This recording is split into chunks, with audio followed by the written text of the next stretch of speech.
Итак, второе занятие. Опять к нашей шкале сначала, да, отмечай, где ты сейчас находишься по шкале понимания темы, звуки и буквы. И сейчас такая уже базовая тема, да, это звуки. Звуков у нас больше, чем букв, потому что одна буква может обозначать несколько звуков. Например, буква Б у нас может обозначать звук Б твердый, а может обозначать мягкий Б.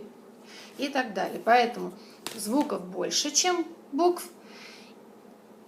И звуки у нас могут быть согласные, а могут быть гласные. Гласные звуки – это те звуки, которые не встречают преграды при произношении. Ну, совсем маленьким говорят, что их можно пропеть, их можно протянуть сколько угодно долго. И вот гласных звуков меньше, чем букв, потому что у нас в русском алфавите 10 букв гласных, которые могут обозначить гласные звуки, но звуков у нас всего 6. Их легко запомнить.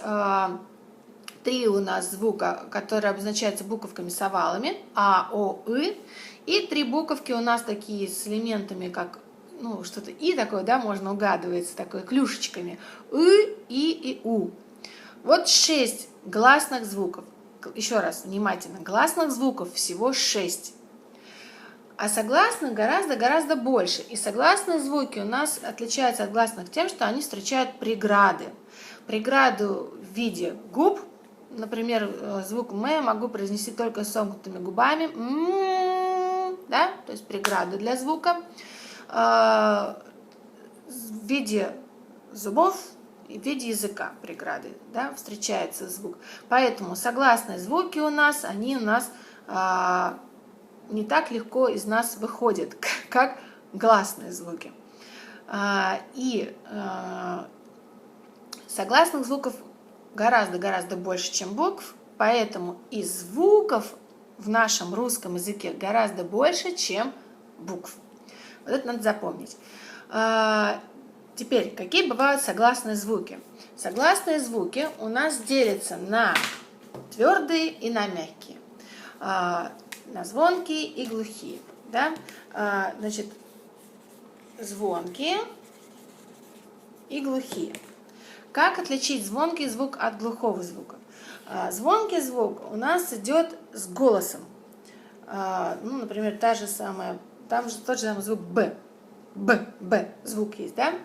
А глухой у нас идет только с шумом.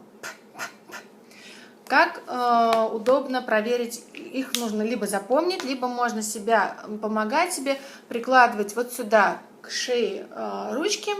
И если у нас идет звонкий звук, то мы прям чувствуем вибрации.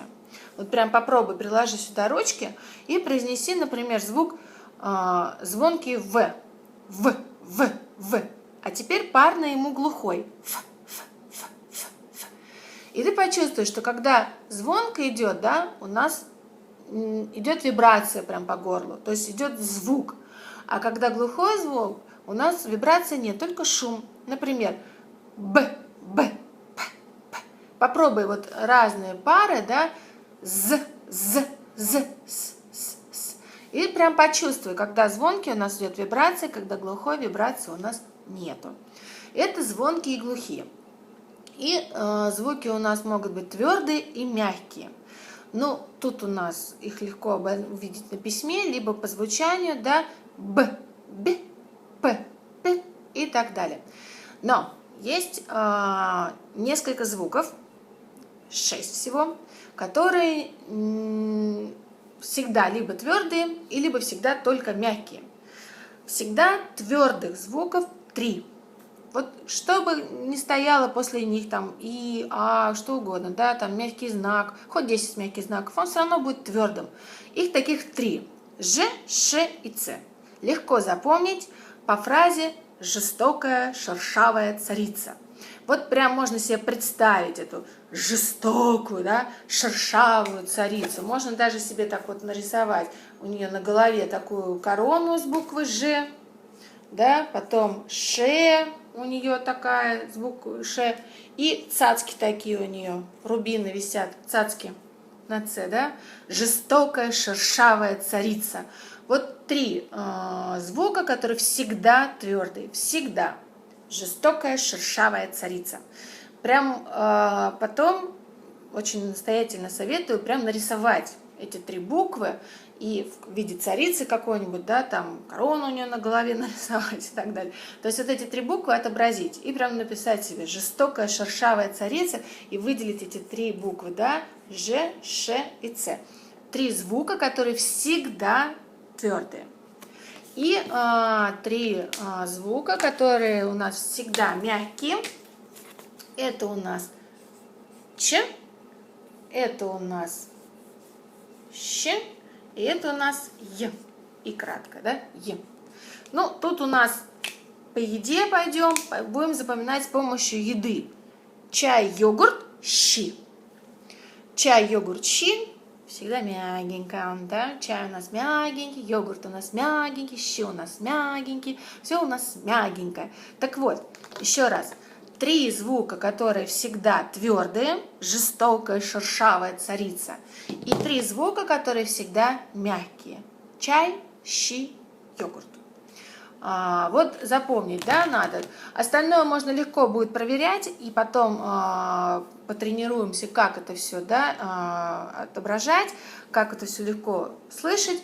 Еще раз, что нужно запомнить? Что звуки делятся на гласные и на согласные. Гласные у нас не встречают преграды, нет преграды. Вот все разрушены преграды, да. Это такие мощные звуки, которые вот все преграды разрывают, все преграды разрывают. Нет никаких преград. Вот нет, все, снимают все преграды, нет никаких преград для звука. Звук выходит свободно. 3 с овалами А, О, И и 3 с такими крюшками И и У. 6 гласных звуков, которые не встречают преград. Нет преграды. Поем, да? И согласные звуки, которые у нас делятся на твердые и мягкие. Есть у нас 3 всегда твердых при этом, жестокая, шершавая царица. И есть 3 всегда мягких звука. Чай, щи, йогурт. На завтрак. Щи на завтрак, чего бы и нет. И помимо того, что согласные у нас делятся на твердые, жестокая, шершавая царица, и мягкие, щи, чай, йогурт, они у нас еще могут быть звонкие и глухие. Да? Звонкие – это которые у нас с вибрацией, со звуком, и глухие, которые только шумом. Только шумом. Дальше будем уже тренироваться, рисовать звуковые схемы. Посмотри, где ты сейчас, на понимании того, какие у нас могут быть звуки. Пока-пока.